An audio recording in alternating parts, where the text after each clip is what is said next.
80 शब्द प्रति minute. Start. आज जो बात मैं आपको बतलाने जा रहा हूँ वह आप भी जानते हैं कि लोकतंत्र में जनता द्वारा सरकार चुनी जाती है। सरकार बनने के बाद वह जन भावना को प्रतिबिंबित करने वाली होनी चाहिए, यथासंभव जन अपेक्षाओं को पूरी करने वाली होनी चाहिए।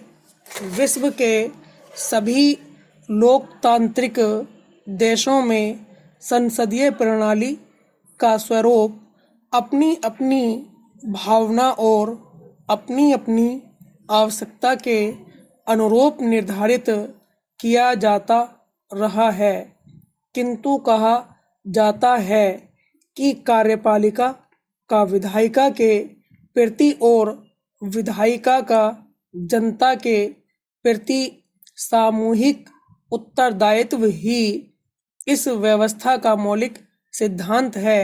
जहां एक तरफ प्रजातांत्रिक प्रणाली के साथ साथ संसद एवं विधान मंडलों का कार्यभार बढ़ने लगा और दूसरी तरफ कई कारणों से इस बढ़ते हुए कार्यभार को सदन द्वारा निपटाना असंभव लगने लगा है। इसलिए यह विचार किया गया कि क्यों न सदन अपने सदस्यों में से कुछ को प्रतिनिधि चुनकर ऐसी समिति का गठन करे जो किसी भी विषय पर विस्तृत विचार कर उसके निष्कर्षों से सदन को अवगत कराती रहे।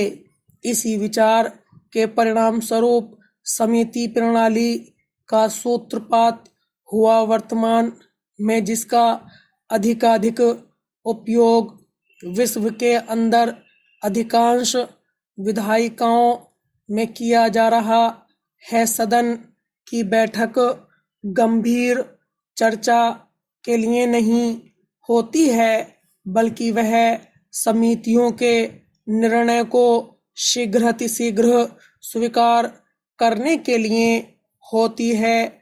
मैं यहाँ एक बात साफ कर देना चाहता हूँ कि सदन अपने समिति कक्षों में बहुमत के आधार पर कानून नहीं बनाता, बल्कि कार्य विशेष के लिए चुने गए कुछ लोगों के माध्यम से बनाता है। इसलिए यह कहना असत्य नहीं होगा कि सत्र के दौरान कांग्रेस या सत्तारूढ़ दल बैठक करता हुआ दिखाई देता है, किंतु वास्तव में यह कार्य उसको अपने समिति कक्षों में ही किया जाना चाहिए।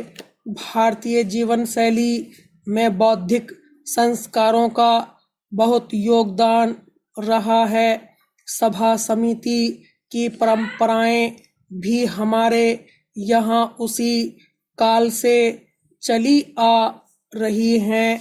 यह बात अवश्य है कि इसके स्वरूप एवं अधिकार क्षेत्र में समय और शासन व्यवस्था के अनुसार बदलाव आता रहा है।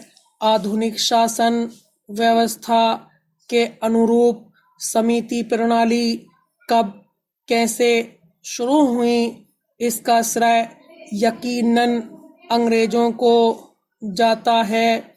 वे हमारे यहाँ स्वतंत्रता के पूर्व से ही संसदीय पद्धति की नींव डालने लगे थे।